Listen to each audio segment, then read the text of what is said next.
Yei malamu na Sarah, application ya Afriland First Bank et sali na téléphone. Salela misolo na yo na tango nyonso lingi. Na Sarah Banking, ezande bank na chombo na yo. Tinda mbongo na yo na bokengeli nyonso ata ofandi na ndako.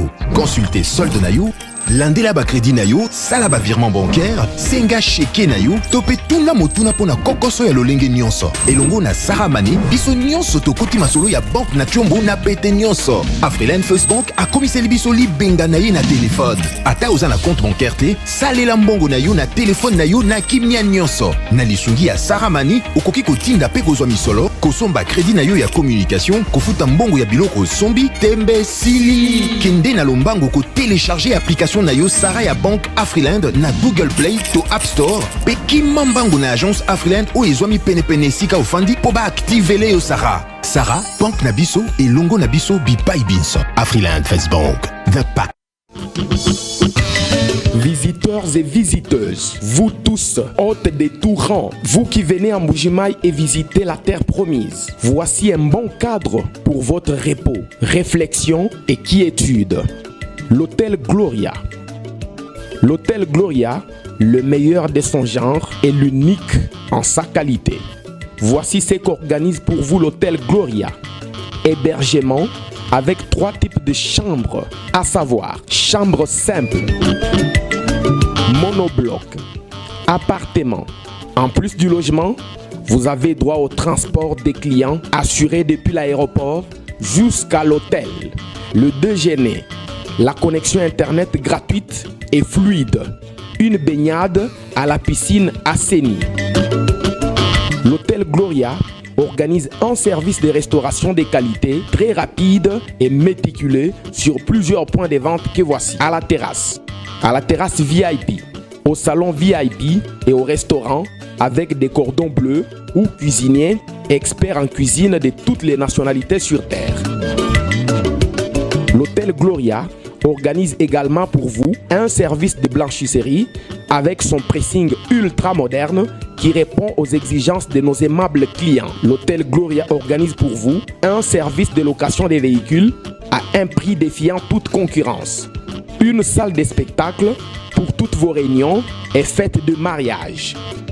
Passer un séjour à l'hôtel Gloria, c'est se donner la chance de vivre très longtemps sur Terre car les meilleures conditions de vie contribuent à la longue durée de vie sur Terre. L'hôtel Gloria est situé au numéro 71, quartier Kachala Bonzola, dans la commune minière de la Kanchi. L'hôtel Gloria vous offre une occasion de vous amuser et vous détendre dans une boîte de nuit incomparable pour ceux qui veulent danser et se défouler. L'hôtel Gloria, c'est le meilleur de sa série. L'hôtel Gloria, c'est l'avant-goût du paradis. Vous avez des difficultés à trouver un véhicule qui convient à votre budget? B4World, avec un stock de plus de 80 000 véhicules en ligne, vous offre un large choix au prix le moins cher du marché. B4World assure une livraison rapide et sécurisée à nos clients de la RD Congo. Il vous suffit de commander et nous chargeons du reste. Alors passez votre commande dès maintenant sur www.b4world.jp et recevez votre véhicule à la frontière la plus proche de votre région. B4World, keep moving forward. Keep smiling. Mbote na bino balandi nyonso ya bosolo na politique. Très bien. Tokutani sous lelo moi Mikalo ebele boza ebele boza kolanda biso surtout kwa lobi na zanga kibine o bato ebele sango na biso balingi pe sango ngo mingi. Sango na biso. Sango batika yo balingi pe sango ngo mingi. Merci mingi. Natondi bino botondi botalisi bolingo na bino na losambo na ba message. Oh nzambela ngai upesi ngai batu bao balingi ngai tokomi famille munene na bosolo bosala nyonso poke ndako moko ezanga bosolo te soki ndako na bino ezangi bosolo luka otia bosolo ekota projet ndako nyonso bosolo ezanga te. Merci pour la confiance, merci pour la fidélité. Alors on est libre, on va répondre à travailler sans polémique. Naibika kezalaki les combats entre Dieu et Satan. Nzambende alongi tobimi. C'est ça l'essentiel. On va continuer à faire le travail. Avant et après, c'est la même chose. Rien ne change. Donc, l'objectif, c'est Nasuka. Loin de moi, cette campagne à Batu. Oui, par exemple, la campagne de diabolisation. Otenengezaliawa, yaza muluba, pouvoir ya baluba. Ndenge nini muluba, ko critiquer pouvoir ya muluba. Oui, muluba doit critiquer muluba. Ça, c'est juste. makambo chef de l'état lingi nde yango ndenge nazo sala bo mokonzi ya mboka zo sepela mokonzi ya mboka zo sepela pe na kozwa cadeau ya mokonzi ya mboka kaka ndenge naza kosala bo nazo zwa pe cadeau ya population ndenge naza kosala bo nana yebisio lokolo besoin bandeko c'est ko critiquer ndeko note do lokolo tonginda ko pemena na régie des eaux mayo ko futa te komesa neza likama nazo tangela bino information du jour avant de prendre la deuxième round. Madame Clémentine Kwamba Kabamba. Félix Tshisekedi à Brazzaville pour la cérémonie d'investiture de Denis Sassou Nguesso au pouvoir depuis 23 ans. Chopo, renversé par une motion de censure, le gouverneur Wale Lufungula saisit la Cour constitutionnelle. Maniema Kindu, des commerçants ressortissants de Beni ferment leurs boutiques pour dénoncer les massacres des civils à Nord Kivu. RDC, si écho attendu du nouveau ministre de l'EPST, Tony Mwaba, la restructuration du CECOPE. Bintou Keïta aux manifestants anti-Monisco, les intimidations et la violence sont inacceptables dans un état de droit. Ituri, après sa destitution, le gouvernement Bamanissa promet de saisir la justice pour être réhabilité. Maître des experts de l'ONU, l'audience renvoyée à mardi prochain, Sonia Rollet de nouveau attendue. RDC, l'UDPS, Wakwenda saisit l'Assemblée nationale pour solliciter que le comptage du mandat de Tshisekedi commence après l'investiture du gouvernement Samalukonde.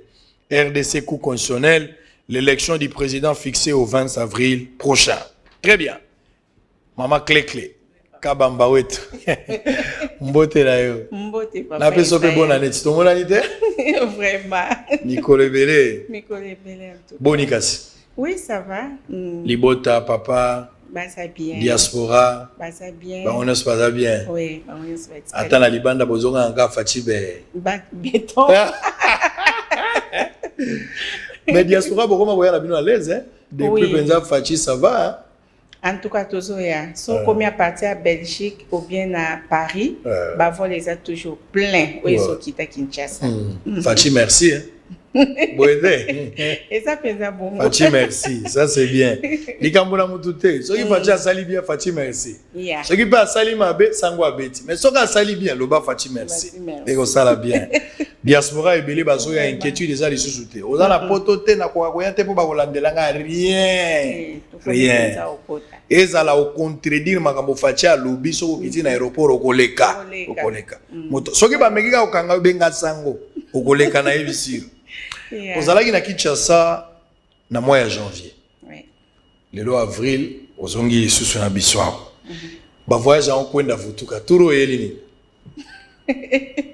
Voilà, je crois l'introduction il y a janvier, Nameka qui peut expliquer que toujours travailler sur la lutte contre la pauvreté, créer des emplois pour un Congo meilleur, donc RDC. Parce que tous on a deux Congo. Et voilà que na likanisiwana ya ko créer ka emploi, na likanisiwana ko diminuer taux ya chômage, ndeso pousser biso to ya ka amingi diaspora. Donc juste ça na souci ya ko luka ka makambo ndenge nini ko tambola pour que oui tant soit pe bosunga pe mboka ikenda. To sunga mboka voilà. Maintenant l'autre fois tant tozaki na yo projet muneno ya kana ngoza cité ya diaspora. Oui. Nazaki na ba message ya batu ko benga telle enseigne que même dans la province, tout le monde voulait s'adhérer à la vision. Babi basi ba bomba mbongo bien. Basi ba yibarate. C'est vrai que ba escroc basi bazali mais baza mike. Baza mingi. Ya mibali nde baleki ebele. Toko mi wapi na projet. Oui, projet Nabiso ils ont continué. Naza toujours présidente, il y a la femme de la diaspora, ou toujours bien un aspect génération des femmes de pouvoir, femmes dynamiques. Et toujours continuer toujours pour enregistrer bateau parce que et ça vraiment plateforme à mon nene ou toujours sangana, basi à diaspora, na basi à RDC. Et tout travailler ensemble. Alors, ceux qui sont à Moutalinga s'inscrivent, je crois, le numéro Nabiso et les Kaka, à qui toujours contacter Bisso, à rejoindre le groupe, à PC carte à membres, parce que tout ça, là, vraiment, la conférence partout dans RDC. Très bien. Voilà, ils vont continuer. Oui. Si tu es en Ango, baboto libinote, pour si tu as ça, c'est à la lelo, en Ango, lobby ekei. C'est baboto libiso, et comme a dit, pas ya président. Très bien. Envoyer bango parce que dès le bas toujours tozozonga on a porter implice namboka et comme ils allaient appel au ya salaki et rasoi qui pouvoir biso pe diaspora to telemi tozoya donc on y a compliqué biso na site ya aux au courant. Très bien. En temps réel. Yeah. Surtout que tout le bosu le lend dans le gouvernement représentativité ba maman 27%. Et ça bien. Facha beti ba carton izala na mite. Et ça bien ma caisse. À honorer moi aussi. Voilà. Très bien. À honorer pe maman Denise hein pour Yeah. autant moni ba maman Denise ndi azako la ba maman yo sur liboso. Yeah. Leçon ni européen ça na ba femme congolaise apparemment ba femme congolaise baza ko copier mingi. Ba femme ya diaspora peut-être na elateli. Na moi makambo ebele. Mais makambo peut-être il y a entrepreneuriat baza ko copier bango penzate. Comment les femmes ya diaspora baza ko évoluer? Leçon nini ko servir des modèles na ba femme au bazalia. Vraiment, en tant que maman, une femme congolaise, biso na mouvement na biso to ASBL la ba maman ou ya diaspora toujours travailler justement pour l'épanouissement de la femme. C'est-à-dire que même moi si akoma indépendante financièrement na ko créer ba emploi ko faire raisonner moi si que azawana kakate po alukaka kolata bilamba o eza trop cher pendant que akoki ko investir na mboka wana na mbongo wana a créer ba makamusu nga na ko conseiller ba mama ebele et que makambo ya poto ya kalawana en tout cas ici là na monde tozo kende monde ça ko évoluer basi ba comprendre que tout ça très important na société et que tokoki ko créer makambo ebele kolanda mutu na sens ya bien ko copier eloko eza bien par exemple na ko vanda na lobi moi sur eloko azo ça les porter implice na société na famille na entourage na donc na koki ko copier mais ko copier mutu par exemple ozo copier moi si moko la tarabilamba mikuse yo lobi comme la tarabilamba mikuse nga pena meka et soki ko zala bien ozo porter implice na eloko ndengwana. Mais ce que je kolanda muto zo sentir que dans la côté positif. Voilà, évolution et na makambozo sala nazo soit implice. En tout cas, pourquoi avancer. Yango toza na coaching amunene to sala ka ba mama ba obayaka na groupe na biso. Justement, je voulais parler des stratégies. Yeah. Il y en a comprendre la stratégie ni besoin mettre sur pied quand même pour créer des emplois. Oui. Bozo sala ba stratégie le rwanda. Au sala on a séminaire où il y a lieu d'en parler ici. Oui, toza na ba séminaire, ba conférence auto organisaka ba mama. Dernièrement auto sala ki na repesa ba image na sultani. Tomoni eza na ba femme awa ba mama sénatrice, bazo sala ba eau de javel, bazo sala ba confiture, bazo sala ba biloko na biloko ezo takaka awa na Congo. Alors nga na kamwa ki komona ngo. Ba pesi ba tebele misala, mais ça na ba mama mususu bazo ebate bazo comprendre te. Alors ndenge toza wana toza na ba mama o bazo sala ba marque na bango. Même na niveau ya koto komemango pe awa toza lokola na ba mama Sylvie Caviar na ebite so bande comme so ba yebiye po aza moko ya génération ba femme de pouvoir international. So asala bilamba marque na ye oyo akotisi yango partout. Toza na mama Sylvie Mukadi. Ye asana service traiteur na niveau États-Unis et babengisaki partout na moi ba état na biso ya États-Unis akenda kolamba soki ba fête ezali. Pourquoi pas so epe banto balingi babengisa ba ko bengisa juste pona kotala musala ni muninga zo sala ko Goma. Oui. Place mo abenga Bengazi. Yeah. Na kendai golia kuna apprécier faut que la biso image wana. Yeah. Mais na ebisio ke na lia na nga na ba restaurant na monde ndenge na tambola. Oui. Mais na ebisio bio o ezaki na Goma. Talaka apprécier aza na taille à cause apprécier cause ata ba 53 kilos. Yeah. Mais tu voyage moko a na 57, c'est-à-dire 4 de plus. Ngamo la bi wow. Yeah. Likambo ezali awo. Voilà, tous a vraiment co-créé l'emploi. Neti na minute yo, naza na marque yo na sala ya naza na make-up line. Ah yo moko mtosali. Ya, et sala mina États-Unis. Et ça ba maquillage, naza na make-up line, et ça juste pour na co-créer l'emploi ko laksa ba femme congolaise qui est toza capable. Ya kokota na monde cosmétique, ya kokota na ba monde ba maquillage, na représenter yango et ça ba maquillage moko bio.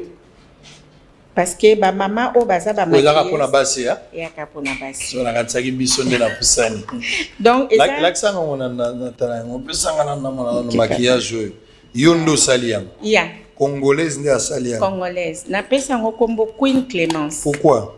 Parce que Clémence eza déjà kombo maman Clémence. Oeza ba foundation yango pe na che yango na chaka chaque fois. Eza na ma. Ndo za boye ndenge ozongela bozomisalela yo moko. Ya. Oh.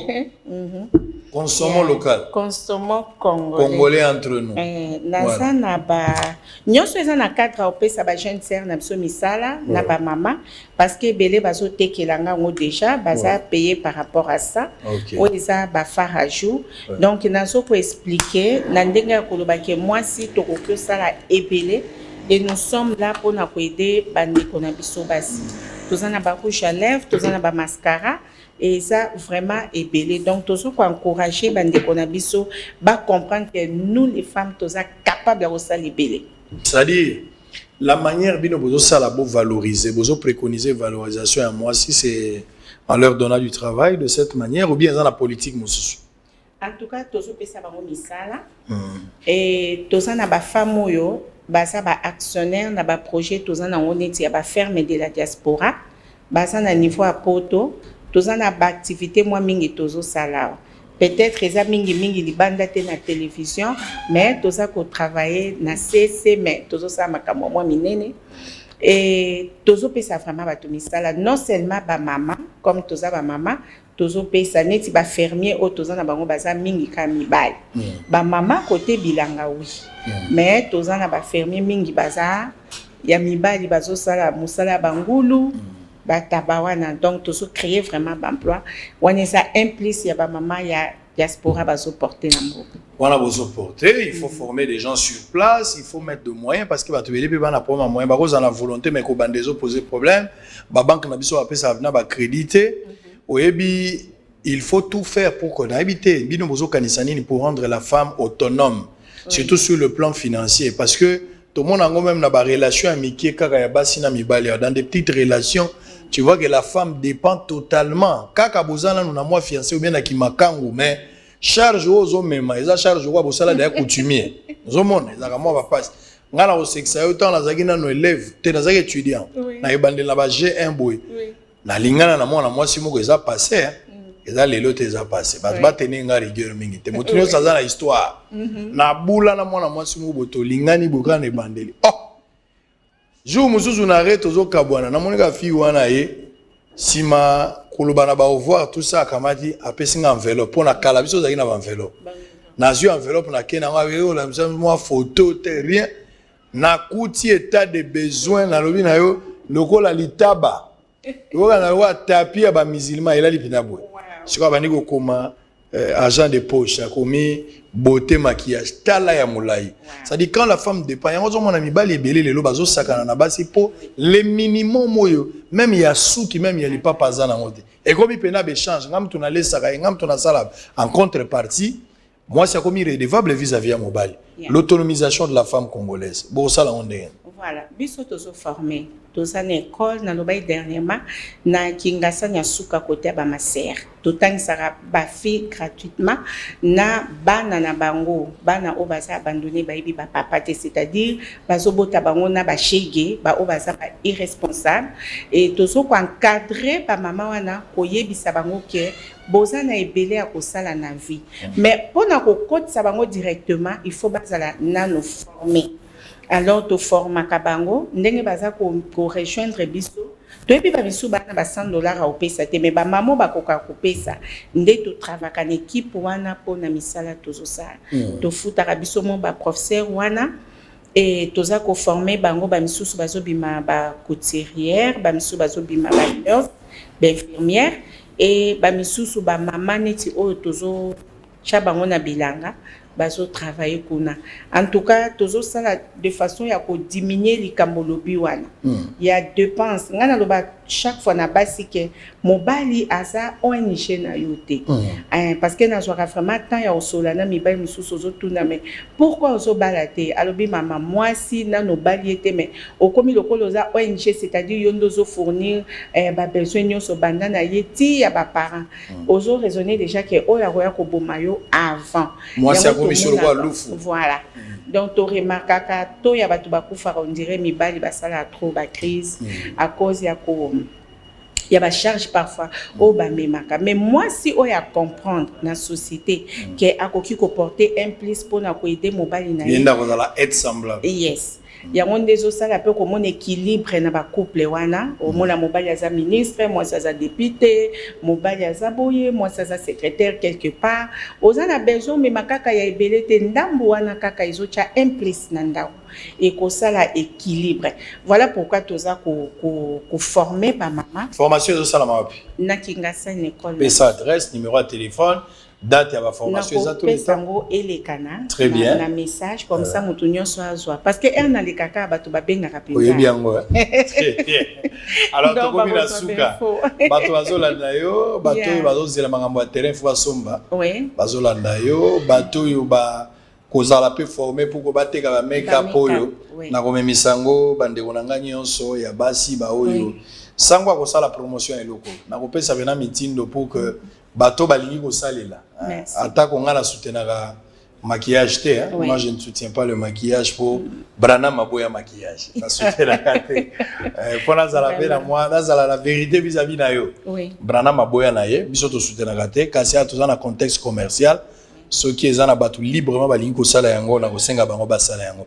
Un dernier message na ba congolais ya basio bazolanda. Voilà, je crois que comme na suka mais message à ma kasi on a na pesa na émission oya lelo et ça que maman Clémence ne bozolandanga nazana ba concours to ça ko organiser to so benga na kombo ya Queen Clémence Makeup Show.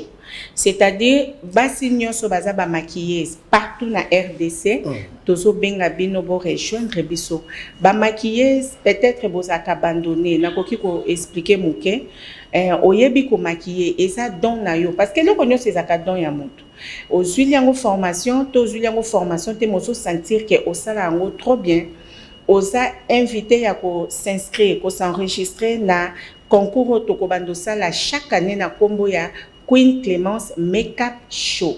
Et ce fonctionner ndengeni. Toza na ba numéro pour to kopesa, on s'enregistrer, ba che kombo na liste. Toza na équipe parce que maman Clémence a reçu aux États-Unis d'ici là, mais toza na équipe comme le 24 avril là déjà, le 24 et ça samedi, le 25 et ça dimanche, toza na casting, où ils allaient première casting tozo sala ya ko tala ba maquiller so ba s'enregistrer et bokoya na venir hotel to ko cha ba adresse le lo bokozo ba adresse na ba numéro très bien donc bokoya vraiment wana de 13h à 18h alors toza wana précieux ouais ya bandeko oyo boza musika na ba région to na ba province na biso bokoza na groupe abato ya Queen Clémence Makeup Show ba robando kita pona kosala ba casting na bino et na octobre ya même année au maman Clémence Arozonga wana tozana ba sponsor ebele oyo kosala ke bosala concours total maquilleuse nini a gagné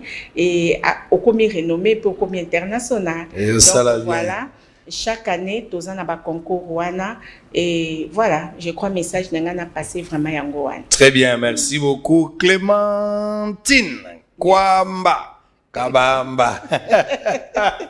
Alors on a fini cet échange avec maman Clémentine. Bino bato kitoko po bato azala moi kitoko bazali. Et otali penza moi si bolobi moi si azaki kitoko. Otali pe mobile lokola bayano mukendi wana mobile aleki muninga. Azaki kitoko koleka ngai. Za kwa biso te moi je suis sombre comme désert. Comment? Merci à Hervé Kayembe, merci à la grande équipe qui a travaillé. Beaucoup de formations, on est au salabino bino basi, et au salabino bien. L'autonomisation de la femme. Mobile ya kopé ça ya monene mais ya moké yo moko pose à la mesure. Les ato vana mobile place moko kaka bokomi boy mwana maki ya kachanga manzaka est-ce que vous en a boudé? Ça dit na moi 10 minutes Papa, ta chantier Zarabouete, l'autonomisation te permettra d'être en mesure d'assurer et d'avoir aussi le respect vis-à-vis de ton conjoint. Ça a été un plaisir, hein? Merci, papa. Donc, Bakissa, pour Bakissa, Ezaba droit, Bakissa. Oui, merci.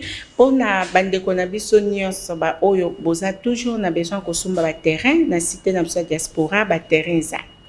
Ba terrain za malgré ba to ba sombi et ça. Donc, contactez biso toujours, construction na biso DG Bandi et Tomonani. Merci. Très bien, merci. On va se retrouver très prochainement. D'ici là, portez-vous bien. Bye bye. Bye. Bouyei malamu na Sarah, application ya Afriland First Bank et sali na téléphone.